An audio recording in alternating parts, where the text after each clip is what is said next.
Good afternoon, everybody. Welcome to Tuesday Group. For our last session of the spring here, we have one of our favorite speakers. I call her our loon lady, Sherry Apst, who she'll tell a little bit about herself at the beginning for those of you who don't know her.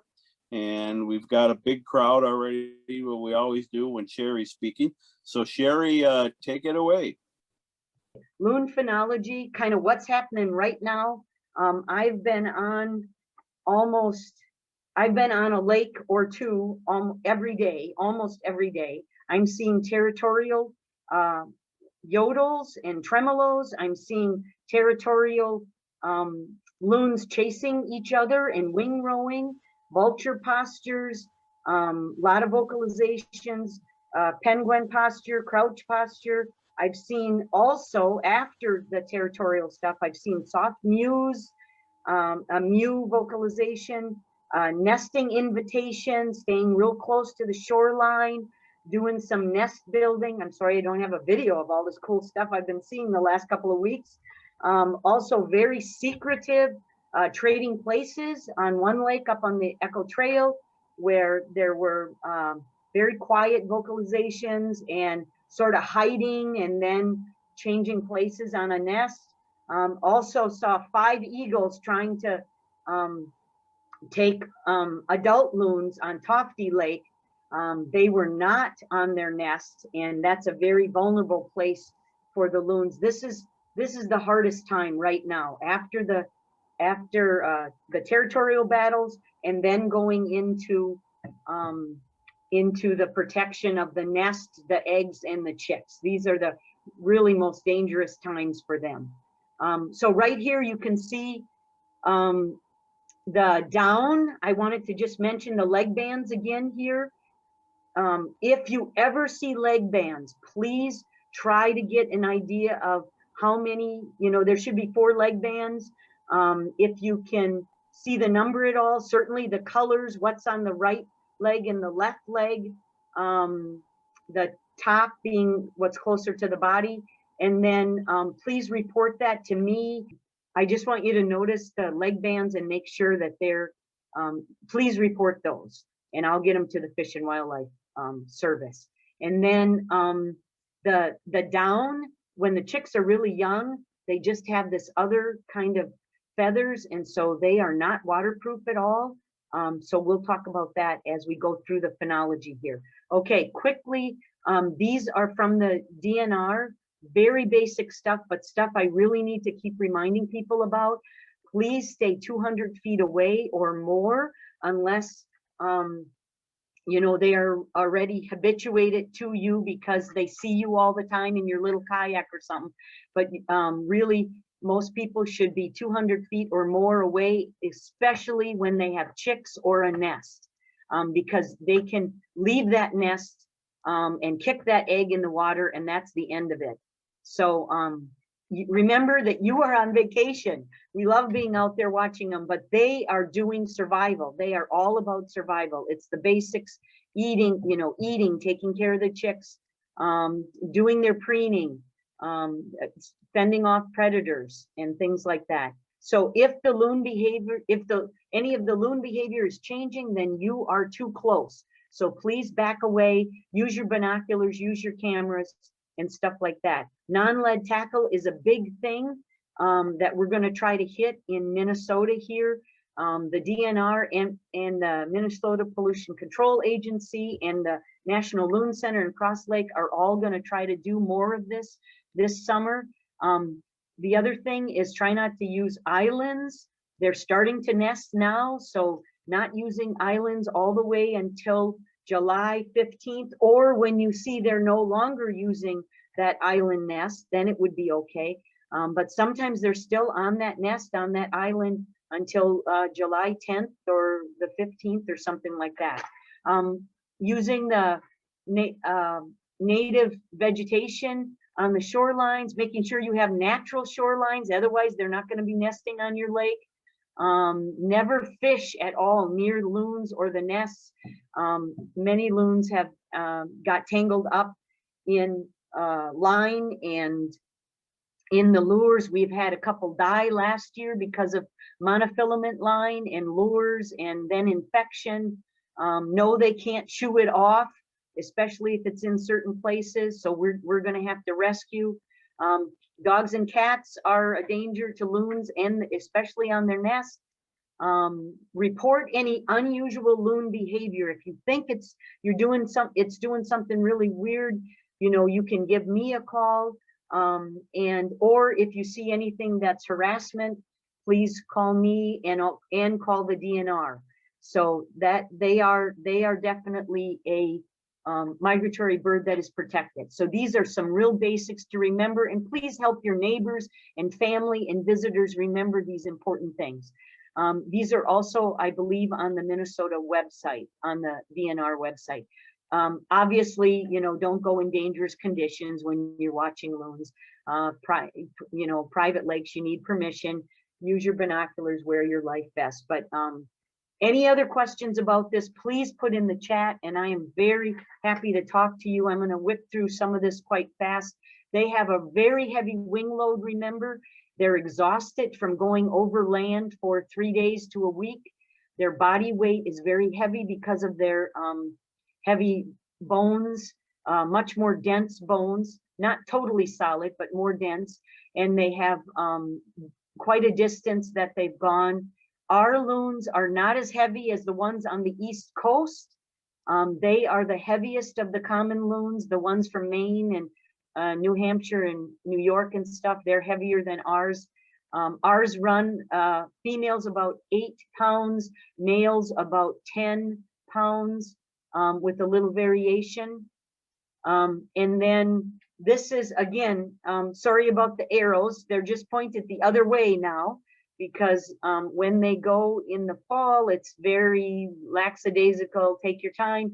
But on the way up, it's a race. Some of them have gotten in storms and landed in other places.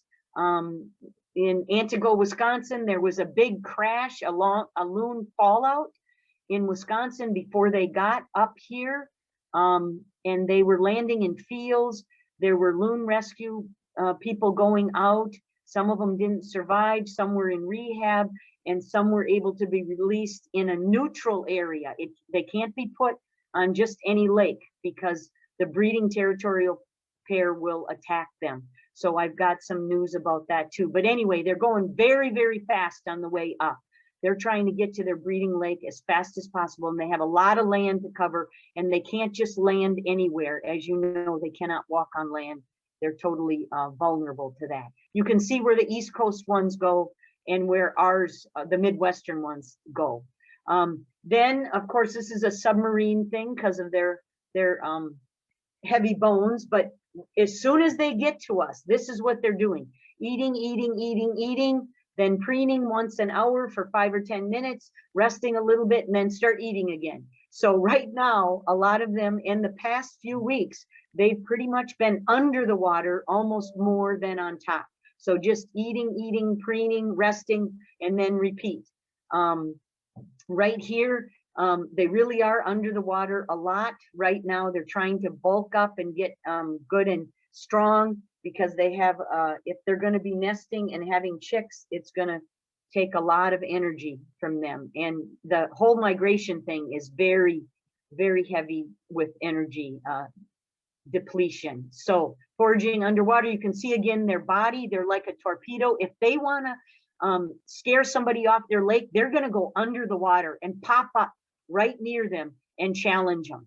So the underwater thing is way faster for them than anything else. And you can see where their legs are. Actually, the top of their legs, so our thigh would be inside the body cavity. So the only thing hanging out is like from the knee down, and then the foot. So that's kind of interesting again about their body. There's also some other theories about their red eyes and things like that. We can go into if you have more questions about it. So the oil gland is way in the back. There's lots of rolling over, doing these, and sometimes the preening is for waterproofing and getting all those feathers in order. They also yeah, if they can't do that, then they can't be waterproof and they can get hypothermia. So they really have to get those feathers and the oil all over and get everything organized for staying waterproof and healthy. They also, this is the time when you can look for leg bands, and if they're splashing wildly, sometimes I've gotten a call from South Farm and they thought they were caught in something, and I told them to just watch them for a while, because a lot of times they'll do a dive and a shoot up, and they'll just bang their wings on the water, and that's a bathing. So that's part of the preening process. But if you watch for a while and it continues for too long and they stay in the same exact place, then they could be caught. But if they're moving around a lot, they're doing a vigorous splashing kind of situation for their preening.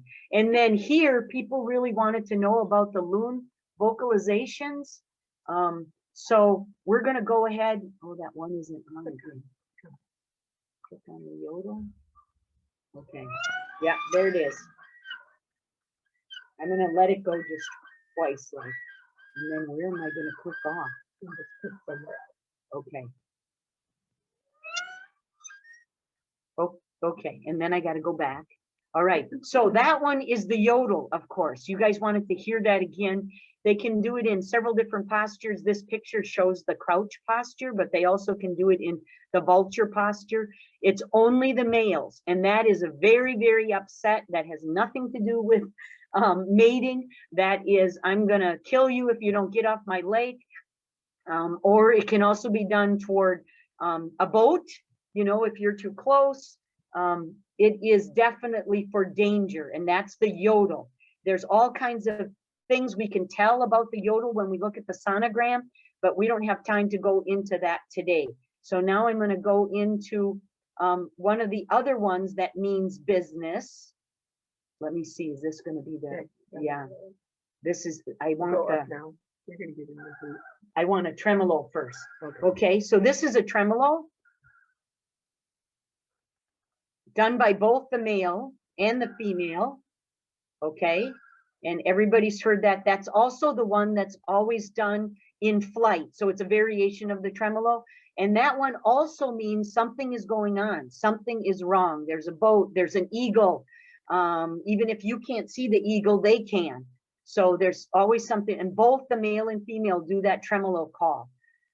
You hear that a lot at night, the yodels, the tremolos, especially during the figuring out the territory. Then this is the other one. Okay, let me see. And that one is the whale call. All right, we'll let it go one more time. Okay, and the whale call is more of a contact call. So they will do that to find out what's going on their lake, what's going on in the next bays. If it's a big lake, what's going on at a small lake nearby, what's going on in the acoustic neighborhood that they're dealing with. And some of the researchers really believe that are into the vocalizations and the behavior, really believe that they know who's on some of these other lakes and whether they're friend or foe, whether it's somebody who's going to challenge them on their territory, or whether it's just, you know, things are okay. So it's a contact call. It's also done when they're on the nest and they're calling, you know, I've been on this nest for too long. It's been several hours. I need you to come in and take over for me. Or just, where are you? I'm in this part of the lake. Where are you now? We need to hook up again together. So those are that's the whale call. Then we have, let's see, that's the tremolo again, I think. They're not Here we able go. to hear the call. Oh shoot, they can't hear the calls? Ah, darn. That, yeah, that's a, okay, Is everyone not hearing the calls? yeah. You know what? We heard the tremolos, or no, the yodels and the tremolos. We haven't heard the whale. Okay, so I need to do the whale again. Let me try it.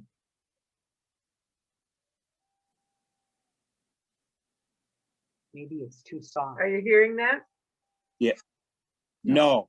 No, not hearing the whale song. Okay. All right. Well, they probably won't hear the hoot then either. Okay. So maybe it's Can not you loud try enough. turning up the volume on it? I think it's all the way up. Yeah, mine is pretty far up. I can't get to the volume right now. How's your imitation of that, Sherry? Can you whistle the whale? Oh, I wish I could. I wish I could. I have some researchers that are pretty good at it, but it's basically one note, it's one or two or three notes. There's really three kinds of whales, just like there's three kinds of tremolos and three kinds of yodels, but that's all in the sonogram. But basically, it's just one or two notes. It sounds like a wolf. It sounds like a wolf call. It doesn't have the emergency that the other ones have. So that's a contact call between them. So very different than the yodel and the tremolo call. But anyway, so here's the idea that they have to do next. They have to, whatever mate shows up and fights, males fight males, females fight females. They have to defend their territory. And then who's ever left over, that's who stays on the lake.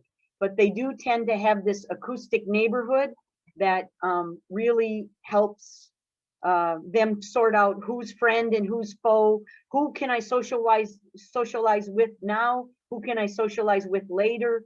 And things like that. And then once they have their territory, again, here, males fight males, females fight females, whoever wins, usually 13, 15%, 20% sometimes of the males end up dying because they fight to the death. Females, as you guys have maybe heard before, tend to negotiate a little more. They might beat each other up pretty bad, grabbing with the bills and beating with the wings, but they usually don't die. So researchers find more males that are dead from a fight and a puncture wound than females, which is kind of interesting. But that's what's going to come out, that's what usually happens. Like the ice went out in April, so that's going to happen in April and May, right before nesting is settled out. Then once they start doing the nesting stuff, no, they don't mate for life. This was disproven in '93 with Dr. James Perouk and David Evers, who I got to work with in Michigan for a couple of weeks in the summer. They don't mate for life. This actually is a second nest that these two have had. It's whoever shows up and can defend the territory. This was from Burnside. Thank you to Judy Krish. And this was a second egg. Okay, so that first nest was flooded out or stolen by a predator or something. And so they tried a second nest. It was only one egg. Unfortunately, this bay has not had a chick since then. A jet ski came in and it flooded the whole nest. And so these guys did not have any chicks that year at all. But they're very close to the water. You can see the water level makes a big difference for them and any kind of disturbance. This means you're way too close.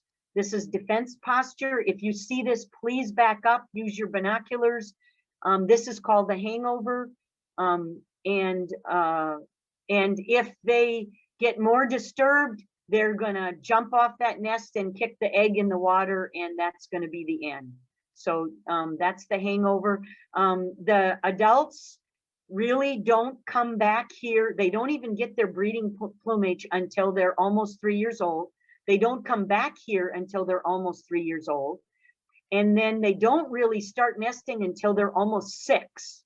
So it really takes a long time to go through a lot of mortality factors before, if they can survive all those, then they can finally do some kind of a nest. When they get on the nest, they're going to turn that egg right away and make sure it doesn't adhere inside to one side.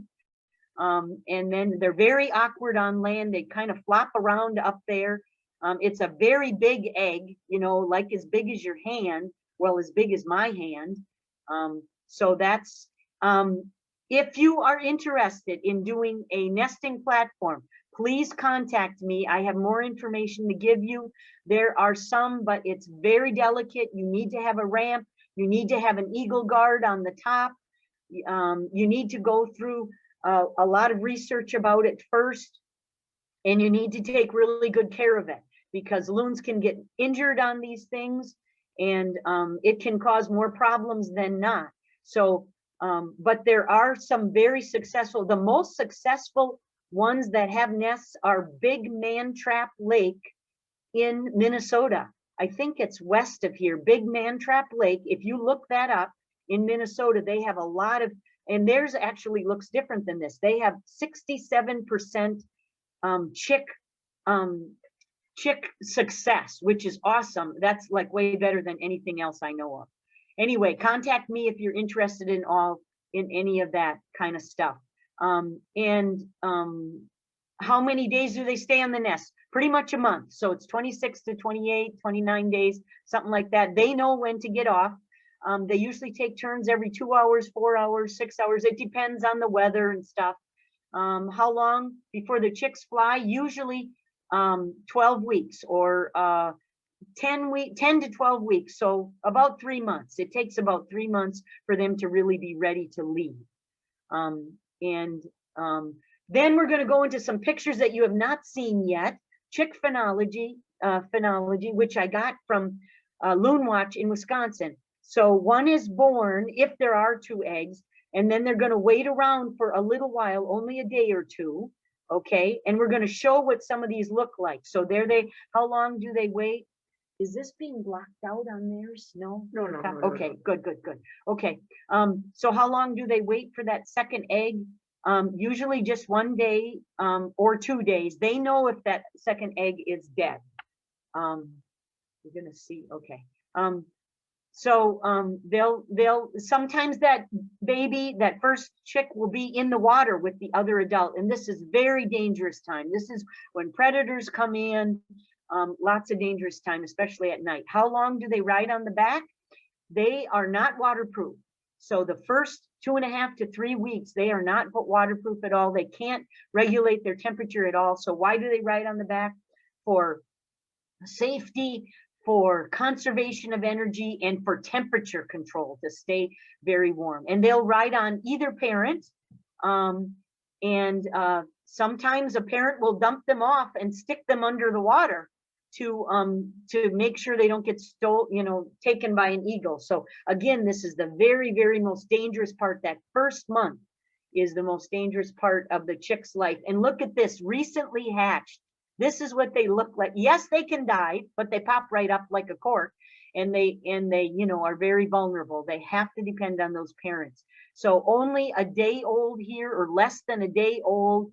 Here's 2-day-old chick, maybe a tiny bit bigger. They are eating little vegetation and little macroinvertebrates, dragonfly larvae, mayfly larvae, little bitty tiny stuff, even vegetation. So you can see, and then 4 days old, not quite a week yet. Maybe the beak is getting a little bit bigger and stuff. And I think sometimes you can tell the one is a little bit bigger than the other one because it hatched a day earlier. Anyway, you can see that fuzz, those little tiny wings. And then here's a week old. So the beak is a tiny bit bigger, a little bit longer maybe in their body, but still they have that very vulnerable feathering on them. Then a 10-day-old chick. Okay, so now you can see it's getting a little more of that fuzz. And then 2-week-old, just kind of it still has that same kind of real baby fuzz on it. And then here you start to see things changing. Once they get into the 3 weeks and 4 weeks, you see the head is different. They're starting to lose some of the other baby feathers and going into the more older chick feathers. And now the bill is a lot longer. Okay, I wish they had the adult next to it so you could kind of see it starts to get a little bit bigger. Now you're starting to see some changes even with some juvenile feathers. You see the kind of bare place on the face and the body, and they're starting to lose those other. Here again, the same, 6-week-old chick. They're losing, you can only see a few of the baby feathers left, and they're starting to get more of the juvenile feathers now going in. And here's some more. Now there's a lot of juvenile feathers on this one. And it's just a few of the baby feathers they're losing on the, and that was from Jasper Lake right there. But you can see there's another one similar to that. So juvenile kind of body with a few, there's a few feathers right in here left from being a chick, and a few feathers in here left being a chick. You can see a difference though. And longer, they're starting to get almost as long. When they get this far and they're juvenile, they're almost as long as the adult. So that, then you know that that's a 2-month-old. Researchers believe once they're 2 months and 8 weeks, they can kind of dive and try to stay away from eagles a little bit better than that first month, of course. And then there they are at the end, pretty much at 12 weeks, and they should be able to start flying and get ready to go to the migration stuff. At what age do they start diving for their own food? Oh, and they start diving for their own food, kind of like when your children started to leave on their own and do their own dishes and clean up their own messes in their own bedroom, and stuff like that. That's the way it works. I've seen juveniles like this who are totally capable of diving, and I've seen smaller ones, you know, like this, that are diving already and getting some food by themselves. So 4 weeks old, some of them can even start getting food by themselves, but will they do it, or will they keep, you know, depending on parents? And I've seen juveniles, I've seen 2 juveniles, you know, that look like this, and one of them is still begging, and the other one, and they're, you know, only a day apart in age, and the other one is totally going on their own. In fact, at Jasper Lake, one of these guys was missing anyway, and I found it on the other part of the lake, and it was just doing all the feeding by themselves, while the other juvenile, only a day younger, was still begging. So that's a variation of an answer for you. Appropriate size of prey, we like to put this one in to show, no, the chick is probably not going to choke. The adult is gonna, maybe is inexperienced, and will finally eat that particular fish and go get something else of a smaller size, unless there aren't any down there, and then the chick won't survive. There has to be smaller sizes for your lake to have baby loons. If you only have big fish, that's great for the adults, but it's not going to work for any chicks. So here's another one on Jasper Lake. This is when they were younger, and who gets the most food? Whoever is aggressive. Because if there's not enough food, one of the chicks are going to die. So whoever is aggressive, that's who's going to get the most food. And then this chick, if you can kind of guess from what we just did, this chick is going to be about 4 weeks, 5 weeks old, right around there. Kind of a bad hair day, you know, with the long beak, but still has not juvenile feathers yet. And then these guys are going to be way younger, of course. Maybe this is only 1 week, you know, or something like that. And no, they're not waterproof yet. So they really need those adults and some riding on the backs. If you see these guys, when everybody else is nesting, these are the singles that did not get a territory, got kicked off the territory, or are too young yet. Maybe they're 3 years old, 4 years old, 5 years old. Anyway, and they're too young to get a territory yet. And they are just rafting up. They'll be in big areas on Burnside. They'll be on Basswood. They'll be up on Pipestone. They'll be in any big lake that has a neutral area, so that they can they'll social raft together. Sometimes they'll even group forage like they do in the winter, where they hoot to each other and get a bait ball and get a bunch of bait fish up to the top. Question about their eating. Okay. Can the adults not tear the food up for the chick? Oh, yeah, yeah. Very good point. No, you see, if this was an eagle, they would tear it all apart and they would go ahead and just feed it pieces. Loons can't do that. They cannot tear it apart. They give it to the chick head first because of that dorsal fin, and tail last, or they give it like this and the chick has to kind of figure it out, you know. But No, they never rip it apart. That's just for eagles and other birds of prey. But these guys have to do it all by, that's a really good question. Glad that asked that question. So that's more, there's lots of interesting behavior for summer rafts. That's a whole nother, and winter rafting like this together, group foraging. So we can talk about that another time. Now, this is kind of the sad part. We're getting close to the end here, but this is really, yes, this can kill a loon. So we have to really make sure that we're watching for this kind of stuff, and talking about loon rescue and getting some people trained here that can go out with me and get a bird and things like that and do a capture. They can have all kinds of injuries. They can have injuries on their feet, which are very delicate. They can have infections from this. And you can see some of the fishing line and lead tackle is a big one. Sometimes that's 20, 30, 40% of the deaths. And one tiny piece, smaller than your fingernail, one tiny piece of lead, even in some of them, even the size of a piece of rice, can kill a loon in a week or two. And an eagle and a swan. Here's some of the loon mortality. Yes, fishing tackle, monofilament line gets wrapped around. We had a couple of deaths last year from monofilament line on a juvenile, and also on the wing of an adult, so they couldn't nest. And both of those ended up being euthanized. Overdevelopment of the shoreline means they will not nest anymore. They might use your lake for eating, but not for nesting. Human disturbance will make them not nest anymore. Water level management is sometimes even a really bad rain, but people can also change the water level on lakes, so that makes a difference.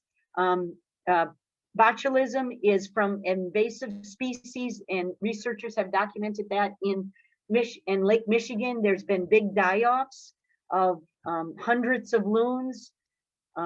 Oil spills, thousands of loons. But we are getting some BP oil spill money through the Loon Center. So I'm going to talk about that on the next slide. Mercury poisoning takes a longer time. You know, lead takes 1 or 2 weeks and they're dead. Fishing tackle is a slow death too, but can happen. They get weaker and weaker until, a couple of weeks, 3 weeks maybe. And mercury poisoning takes a lot longer. Anyway, so we need to, and you can notice what is the common denominator for all these. Humans, humans, humans, humans usually are the reason for this. Okay, so this is brand new information I just got like a week ago. And this is from National Loon Center. There's their phone number. You have plenty of time to write it down. If you want more information, not just about them, but about this particular new announcement, which is the new loon study. They want to use the BP oil spill money to study loon mortality in Minnesota. Why are loons dying? Well, we just talked about that on the last slide, but they're going to do this in conjunction with official Minnesota DNR, the official Pollution and Control Agency, the U.S. Fish and Wildlife Service. So, and they are asking us, Minnesota citizens, to report and collect. We have permission to collect now dead loons for necropsy. Now, here's the thing. Don't be collecting those decomposed ones. It doesn't work. They can't get enough tissue and blood and feathers and stuff. So decomposed ones don't work, but they will. But if we can get them right away when they're fresh and all their body parts are together, then we can freeze them. So put them in the freezer, put them in the freezer, put them in a paper bag, put them in a plastic bag right away, and you got to label it, and you're going to call me and call them. So it's got to be a fresh body. Whoops. Not decomposed. Here's their number again. Here's my number again. Retrieve it immediately, freeze it in a plastic bag, label it with your name, your address, your phone number, your email, date found, and the name of the lake and the county of the lake. So I'm leaving this up here for a minute. That's kind of important stuff to know. I also wouldn't mind if you put my name in there, you know, because you and I should be talking to each other about it. They have the permits to do this, and the necropsy, and Bill Teff will be very excited to know. Here's the guy we talked to a couple years ago, Bill, and he's a vet from the U of M Diagnostic Lab, and he will be overseeing all these necropsy studies. Very nice guy. He called Bill and I back and let us know that those 3 loons that we captured a couple years ago, that were dead, they actually did have West Nile virus, and did not do, you know, their nest failed, of course, because they were dead by the end of the nesting period. Anyway, 1 chick died from that as well. But that was really good. So this is a really good guy. We like this guy. So this can be, and he's going to be working with the National Loon Center on this. Necropsies will include these kind of tests: tests for lead, tests for West Nile virus, tests for aspergillosis. I'm not sure I'm saying that right, but it has to do with their lungs and their voice, because male loons who have this tend to have a different kind of a yodel and don't do very well on a territorial battle, and then end up dying. Anyway, botulism will also be tested, as well as puncture wounds from territorial battles or trauma from boat strikes and things like that. So this is just wonderful. Remember a couple years ago, we were like asking for donations to try to pay for some necropsy stuff, so that we could figure out about the West Nile virus. So this is really good news for us. Then the second last slide we have here, because I want to take any more questions, we can open it up for people. This is, of course, these are the people I like the best. These are the 3 best books, I believe.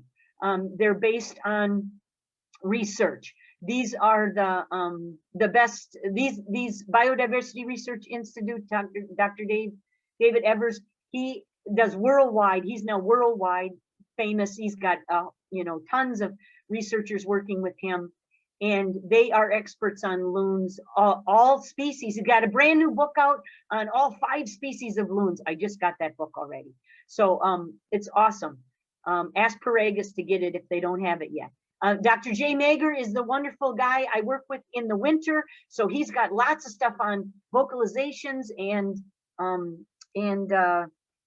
also wintering grounds. And then this is Loon Watch. Just for a lot of basic questions, go to this website for Loon Watch.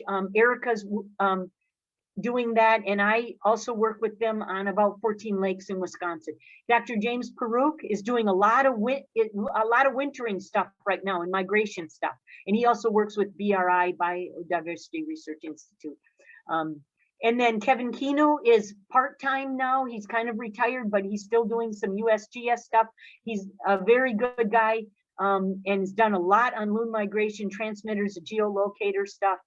And he, you know, even tries to help us with loon rescues and stuff when he's in the area. Here's Dr. Marge Gibson, another vet who has been the main person that all the loon rangers in Wisconsin bring their animals to. She's really amazing. So, and then there's a few other people that are also in research. Another one that's really good, Dr. Nina Schock, I was in, she came to the winter research, so she does she has this really good Adirondack Center for all of New York in the Adirondacks, and she is amazing. So they have a lot of stuff on their website as well. And then Carol Henderson, our Minnesota DNR loon expert, is now at the National Loon Center on the board there. And if you are interested in doing a lake, you still can do it 2 times a month. If you can do it all the way to September, 2 times a month, and I'll be glad to talk to you. And then and this is Andrew, he's been helping us out with that program. So I'm trying to go as fast as I can. And then if you are not sick of me yet, here's the videos.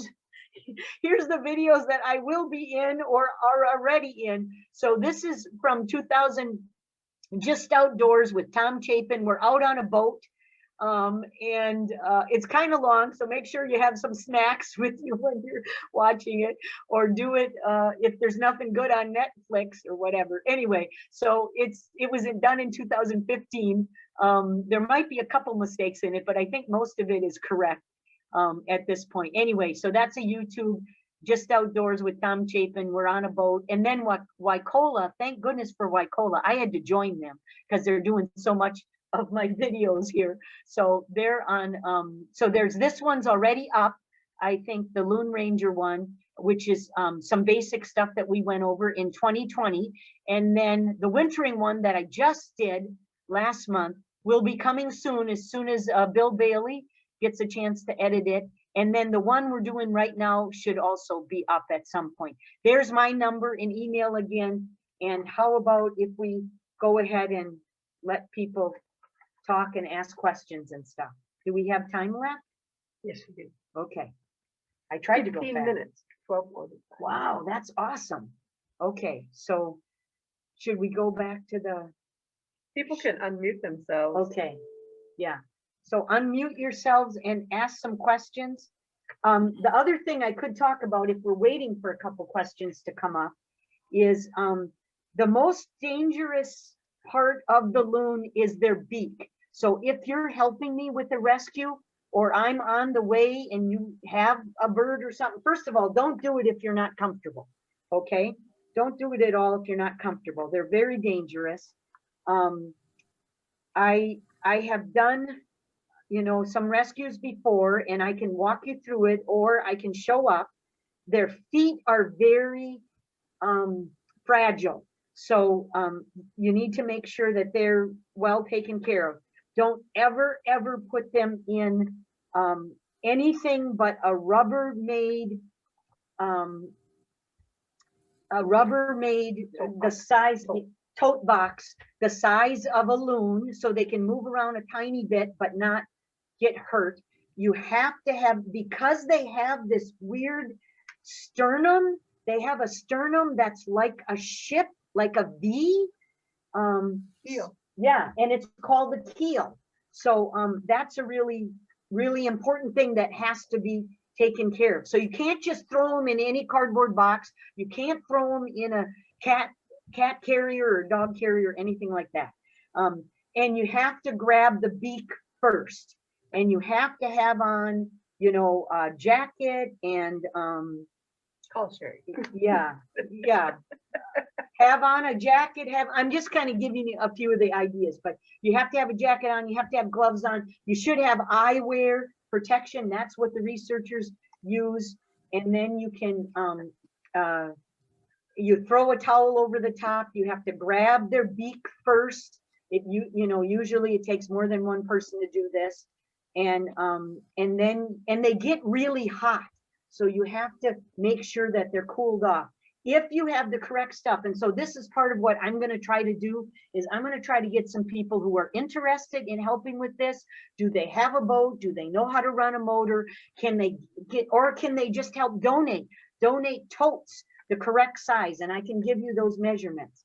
The correct size. Can they help put some holes in the top of the tote? Can they donate towels? Can they donate the equipment that could go in a first aid box? And can they donate some giant nets? I have a giant net, and I know, you know, what will work for this kind of stuff. Anyway, so we have lots of stuff that we could start gathering, and some in-person meetings we could have about how to do it. What's one of the questions here? When do loons sleep? Are they night owls? No, not really. And this is new research that Dr. James Dr. James Peruk just did.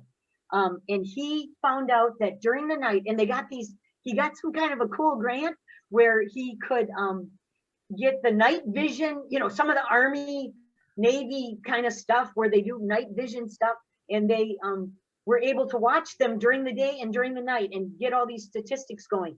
And they basically nap. So what they do is nap. And a lot of times they nap during the day when there's not predators. And the researchers believe that they can shut off one part of their brain and kind of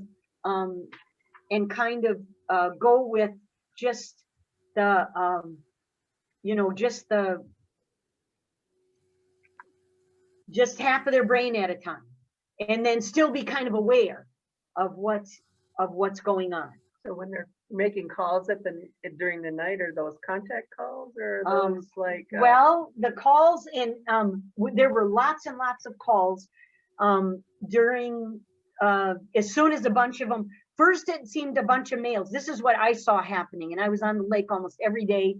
I've been on probably 10 or 12 lakes already, some of them more than once because of what was going on.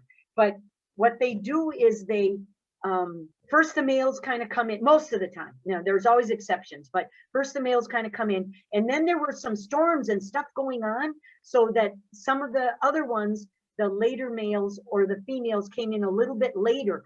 Then you guys heard tons of noise. People were telling me from Burnside and from Shagawa and from Fall Lake and probably from some other places. And there were yodels from the males. There were tremolos from males and females. There were wails. So there were all three of those major calls going on because there was a lot of territory stuff happening at night. So it was some males saying, "This is my yodel. Can you hear me? I'm really big. I have a really deep voice and a low frequency, and I'm gonna kick your butt. And don't even think about coming over here and getting my territory." That's what the yodel says when you look at the sonogram. Especially if there's lots and lots of repeats for the yodel in the second part of the sonogram. Anyway, and that's on the other breeding PowerPoint thing. And the tremolos were the females also getting upset, and some of the males, back and forth, this is our territory and stay away. Or it could have been a bear, trying to, be on the shoreline or whatever that they got nervous about, or not really eagles, because eagles aren't around at night. But yeah, they have to stay, they can't sleep through the whole night.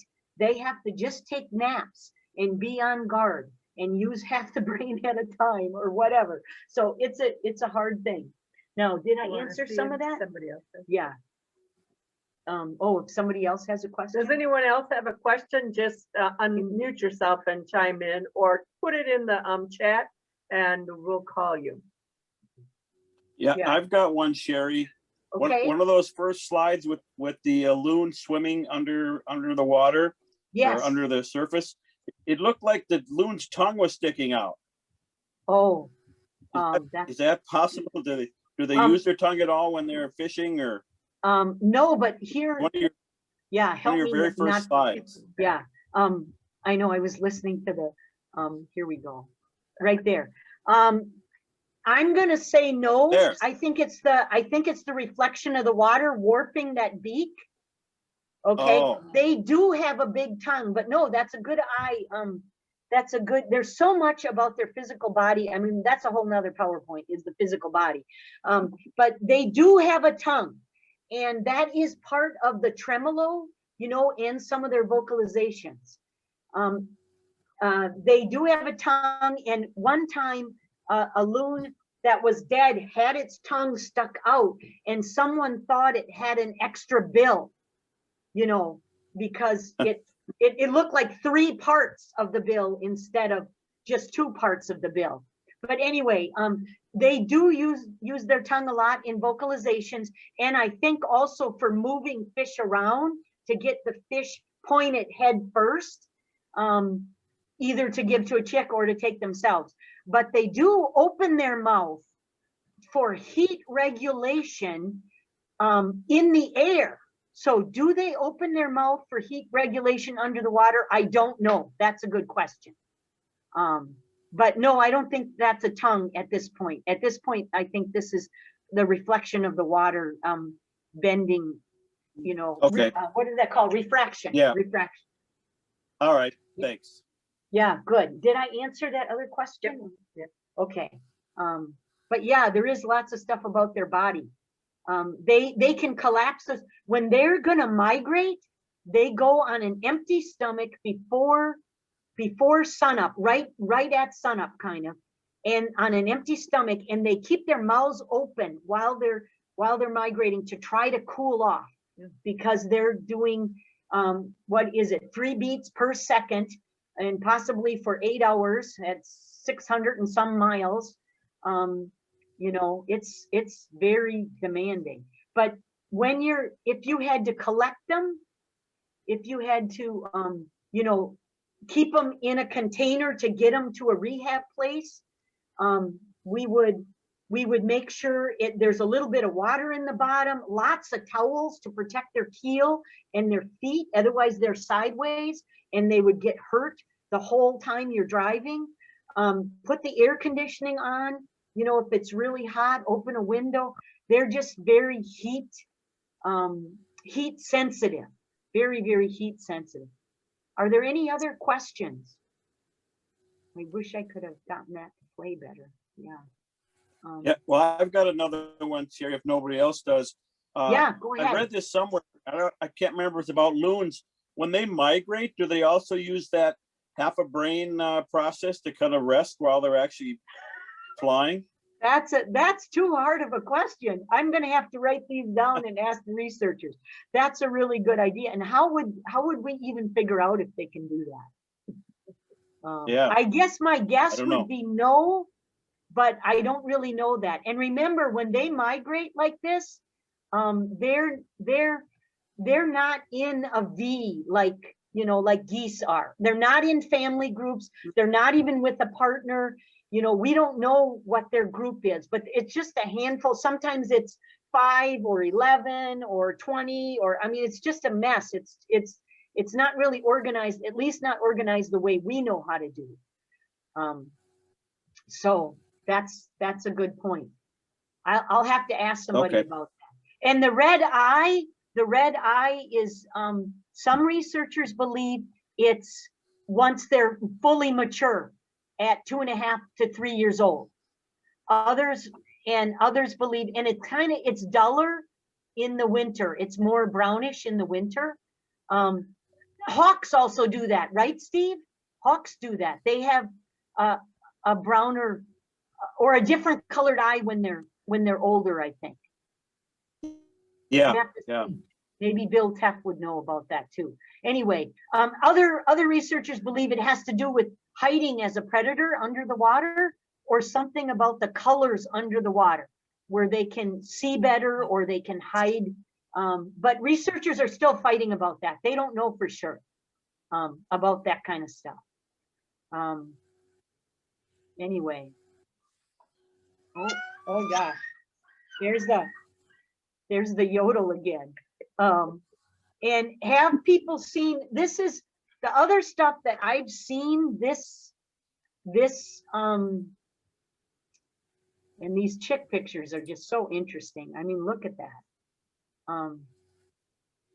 The things I've seen so far have just been, I mean, a lot of territorial yodels, territorial chasing and wing rowing, you know, a quick penguin, vertical stance, you know, hiding underwater and then popping up to surprise somebody, chasing them off the lake where the loon left the lake, circled around and came back on to challenge them again. That was off the Fernberg on one of those lakes. And I would say if you can find a nest, keep an eye on it, but don't bother them. And of course, chase people away, any other people that are in the way of the nest or choosing to have bad behavior. Certainly report that to me or the DNR or both. Very secretive stuff along the islands, I mean, along the shoreline, so that no one could see where exactly the nest was because it was so camouflaged. I've seen that. And then the whole eagle thing. Someone has a question? Did someone else have a question? I thought somebody was. They're making a statement about the tap. Oh, okay, yeah. When do you expect them to be on nests? I'll tell you what, I think it's going to be a hodgepodge this year because I have 2 or 3 lakes already that I know they're on a nest. Okay. And then I have some lakes close to that are not doing it at all. Now, the place where I saw all the eagles out on the Fernberg, those two of those 3 lakes are the best loon lakes ever, with the best amount of food ever. because I talked to my DNR friend about it in fisheries. And they are not nesting yet. And what I saw yesterday was a whole lot of eagles hanging around. So you think about a loon, how is it going to protect the nest if the eagles are constantly circling above? And what I would add to that is researchers all over the country are saying that eagles are becoming a major problem, not just for loon chicks, but for loon adults. So every time we lose a loon adult, we are losing a whole bunch of chicks that could have, you know, survived due to that parent, you know, good parenting throughout the years. So the longest living loon is 34 years old, I think, from Simi Wildlife Center, because they started documenting those way back in 1990, I think, and then they got really good at it in 93. But they have some long lived, and some of those have had 30 chicks in their lifetime, which means that they didn't, you know, start nesting until they were 6, but then they started to have, you know, if they were on a good lake, they had 2 chicks at a time instead of 1, if there was enough food, and if there wasn't very much predators. But the more people there are, the more raccoons, the more gulls, bears, et cetera, the more trash. So that's what's happening. They're seeing now our population is still okay right now, but they're starting to keep a closer eye on it, and they're concerned. Wisconsin's population, they're really, really concerned about. So that's part of it. But did I get most of that question done? Yeah. About, Yeah, okay. yeah. Good. Anybody else have a question? About what you're seeing, maybe something you saw just recently? I saw a lot of stuff going on out there. And I think some of them are on a nest, some of them are not nesting, and they should be nesting by now because they already have their territory. They've already done all the mews. I've seen them mewing, you know, the male doing his sweetheart, what about over here on this looks like a good grassy island over here. So a lot of mewing. This one male was doing over 20 mews, you know, that soft, not a meow, but just mew, mew, mew, like that, and like 20 times. And then she came over and they checked it out, and then they moved to another place. I mean, and this was a really good lake that has no predators, no motorboats. It's tiny, it's perfect. So I don't know what's going on. Get out there, get in those boats, watch, tell me what's going on. Hard to get. Yeah. So yeah, I don't know what's going to happen. And we need to keep an eye on, especially if we can document it was an eagle that took this adult, you know, or it was an eagle that took all the chicks. Wolf Lake has had no chicks in at least 3 years. Possibly longer if you talk to people at Wolf Lake. Eagles have gotten those. And there's a couple other lakes like that too. It's just out of balance. You know, these guys were in balance with the eagles for a long time. But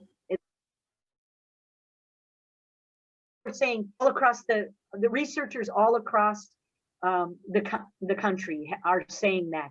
In one place in Washington State, they actually had 30% of the deaths be eagles. It was the top mortality rate in those lakes. And they're out west in Washington State, Montana, Wyoming, Yellowstone area.